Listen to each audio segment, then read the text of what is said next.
A new partnership in the community is seeing its first signs of success. Local 911 dispatchers are working with the local 988 call center to better help certain people in crisis get the resources they need. In this segment of A Brighter Tomorrow, KOMU 8's Sarah Moyers shows us how this partnership aims to benefit those on both ends of the call. This partnership actually started at the beginning of the year, but we now have the first data that's coming out of it. From January 1st to March 31st, 911 dispatchers successfully transferred 11 calls to 988. And while that may seem like a small number, there's a reason why every call counts.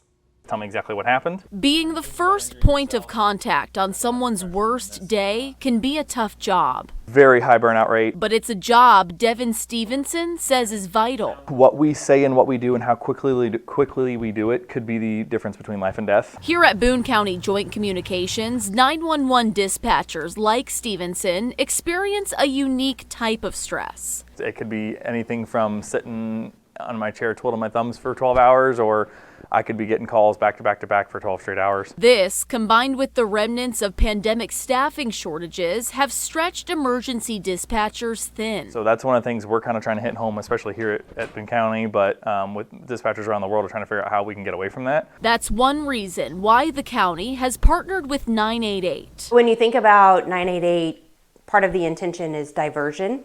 And so we looked at where are we getting responses that could better be met somewhere else. Burrell Behavioral Health runs the center that manages 988 calls in mid-Missouri. Kind of makes sense that we would look at our 911 partners who might be taking calls that could be better handled by a mental health crisis specialist. The partnership is aimed at taking some of the burden off emergency response teams while getting certain callers help that may be better suited for their situation. When I heard about 988 coming, I was excited solely because of those calls that we get where people don't know what resources to go to get when they're feeling that way. So how do you know which number to call in a crisis? If you or someone you know is experiencing a crisis but is not actively thinking about harming themselves or others, that's when you want to call 988. However, if a crisis is causing you or someone you know to harm themselves or others, that's when you call 911. It's when police officers or medics would need to respond. We now don't necessarily have to send law enforcement or medical services. We can directly route them to 988 to get the resources outside of first responders.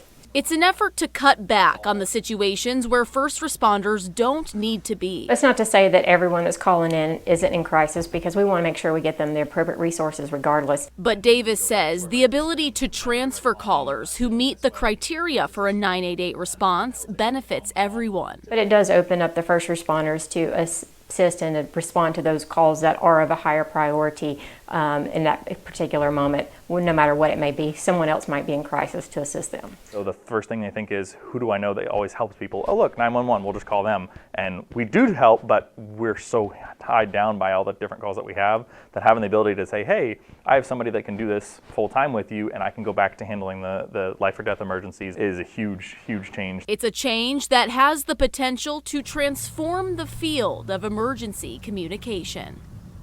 Boone County is currently the only area in the region where this partnership exists, but Kessler says the goal is to eventually expand it to surrounding counties.